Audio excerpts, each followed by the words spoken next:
Let it be a Nick and Jane, and let it be a Mr. Smith, a banker of Nick and Jane. They both keep their money in his bank. That's why we use the title Mr. Smith with respect.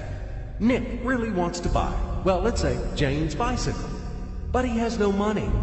More precisely, he has money, but not enough, only $10, while Jane wants $100 for her precious bicycle. That's a problem. What should Nick do? Well, this bicycle is so desirable.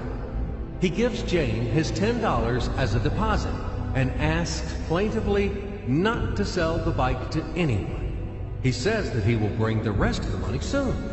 At the same time, he runs to his bank, to the respected Mr. Smith, to get a loan for the missing $90. As ill luck, Mr. Smith has no money at this moment, but he knows perfectly about $10, which Nick gave to Jane. And where will Jane bring his money to? That's right. She will put these $10 in her lovely bank to the same Mr. Smith. Therefore, Mr. Smith asks Nick to come back tomorrow in the hope that tomorrow he will get these $10. And everything happens this way. The next day, Jane brings $10 to the bank. The bank provides Nick these $10 on credit.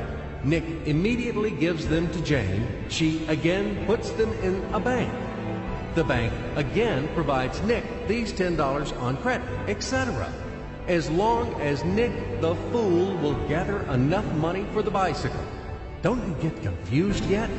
Be patient, I told you. These demons have been trying to confuse you during 1,000 years. These damn economists and financiers. But anyway, we will figure everything out. So what do we have in the end? Nick finally got the bike from Jane. Wow!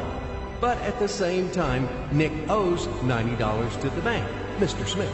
And the bank, in its turn, owes $100 to Jane. In other words, those $10, which existed initially, have magically turned into $200, $190 of debts plus real $10. But these $10 would also turn into $1,000, even in $1 million or $1 billion, if Nick would make a more expensive purchase.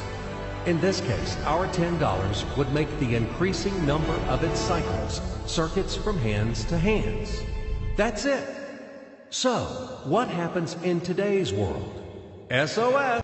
It appears that banks also make money out of thin air and multiply them.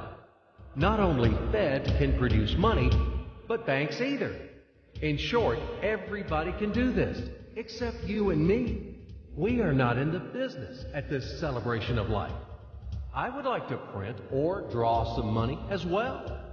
In fact, these banks multiply money without any control. And we're still wondering why the banker lives better. What are naive fools are we? Now it is clear why. The one who produces the money, of course, lives better. But this is not enough. From this moment, poor Nick will never be able to repay his debts owed to the bank, no matter how hard he would work. Silly Nick doesn't know it yet, that he's in slavery to the bank, in credit bondage forever, because those $90 which he owes to Mr. Smith do not exist in nature at all. Sly Mr. Smith made his money out of nothing. He created them out of thin air, just one click. And $10 turned into $200. Yes, but you can object